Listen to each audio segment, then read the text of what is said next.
Okay. Well, good morning. And today on A Sold Out Marriage, we have your main protagonists, Aaron and Tammy, desperately looking for resolution to their conflict. Okay, that was a little bit of a joke. Way to open it, babe. I'm Aaron, and this is Tammy. We're A Sold Out Marriage. And, that opening basically reminded me of, I was just thinking of soap operas after all that we've gone through this weekend. We're going to give you a really, raw look at the fast forward version. Yeah, of real life, what we deal with. I think we've already said that we are not perfect, that we're a work in progress, and this weekend was definitely a example of that. But for anybody that has ever had a relationship, an adult has in a relationship with another adult, or anybody raising kids, at some point has probably felt like, if they know what a soap opera is, my life is a soap opera. And that kind of is what it felt like this morning. So, not this morning, but what I was thinking about, what we went through this weekend. Oh, yeah. So, personally, I am tired and sore all over because our son Keziah and myself have been in a stage play. And this has been opening weekend, and it's been really exhausting. That being said, we've had kind of a long emotional weekend, and Tammy really has a lot of meat to do with that, so why don't you take the floor. Okay, I'll take the floor. So first, before I take the floor on this weekend and kind of our message out to you, last week we promised to give you the scripture that we had, I can't even say quoted, that I had referenced kind of, and it is Psalm 20, verse 4. May he give you the desire of your heart and make all your plans succeed. And so that's when I had been just talking about that we had really felt like it was, we know that it has been God putting a passion and desire in our heart for marriages, and that's not something we're willing to dismiss, and that's why we're doing the ministry, and that's why we're doing the YouTube videos and putting ourselves out there. So that being said, the verse that I have this week is, I will continue in faith, love, and holiness with self-control. 1 Timothy 2:15. And I think that verse this morning when I was reading, I felt like popped out to me because this weekend we struggled with attitudes, and I'm pretty sure we're not the only ones out there who struggle with our attitudes. And it feels like it was, conditions were perfect. Conditions were perfect for us to explode this weekend, and that was because we had so much going on. Aaron mentioned exhaustion, which was one. We also had not been, I'm putting it all out there. We had not been physically intimate at all this week, which is not like us, but we weren't, and that always puts us on edge and makes us, I think, just have an easier time with not connecting. And then I am still, but getting better today, really hormonal, and then with just everything that he had going on and everything I had going on with work and the kids and school and plays and you name it, it was basically conditions were perfect. And so on Saturday we struggled through kind of the beginning of a fight. It was just us being snippy and stuff at each other, and then said words that weren't really nice to each other. And then we woke up Sunday, and because we hadn't worked through that conflict on Sunday we woke up and kind of kept that momentum rolling. Went to church. Usually church typically will bring us out of it, but it didn't bring me out of it at all. But that wasn't anything to do with church. That was just me being stubborn. And then later that afternoon, we, I don't really remember food.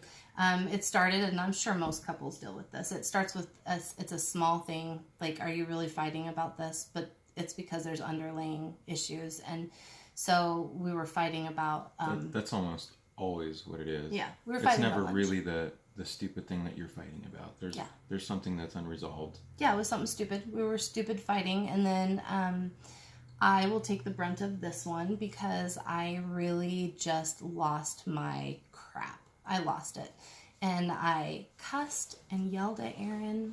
It wasn't very nice at all. And that's one of the get real, be real pieces of this is I don't like admitting it, but it's a struggle I've had my entire life that when I get so angry and mad in my head, the words that come out are cussing. And I cussed at him and said every bad name probably in the book. And yes, I'm admitting it, and no, that doesn't make it right.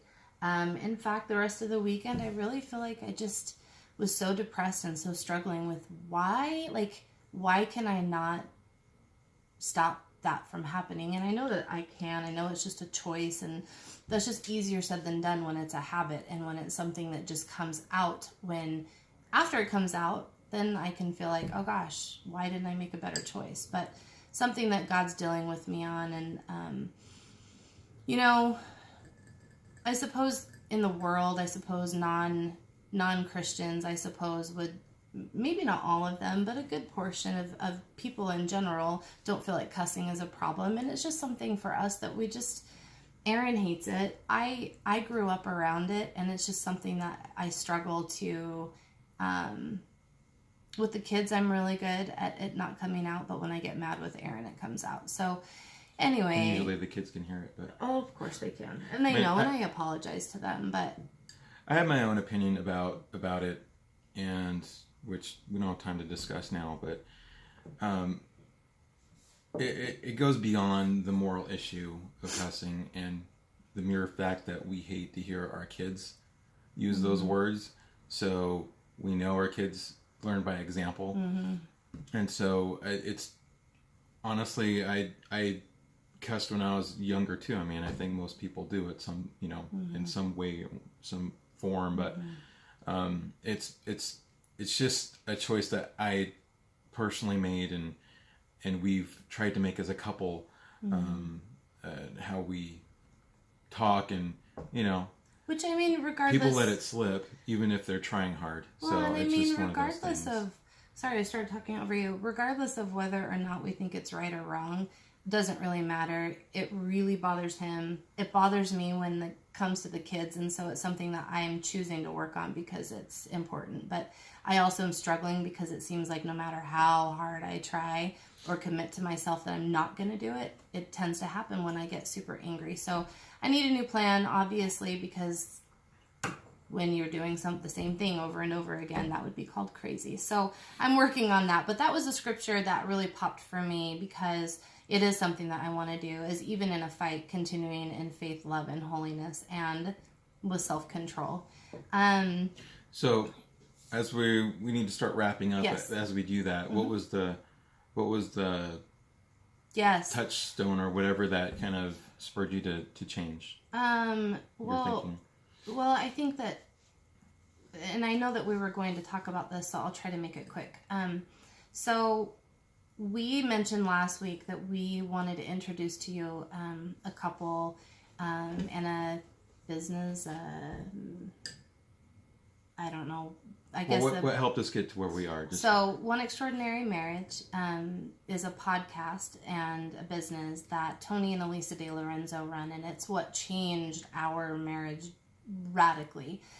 We've been listening to them for about 6 years now, and over that time, one of the things that we've learned from them is, I can't remember what, I'm already forgetting what we had talked about, but emotional... You said something Tony said this weekend.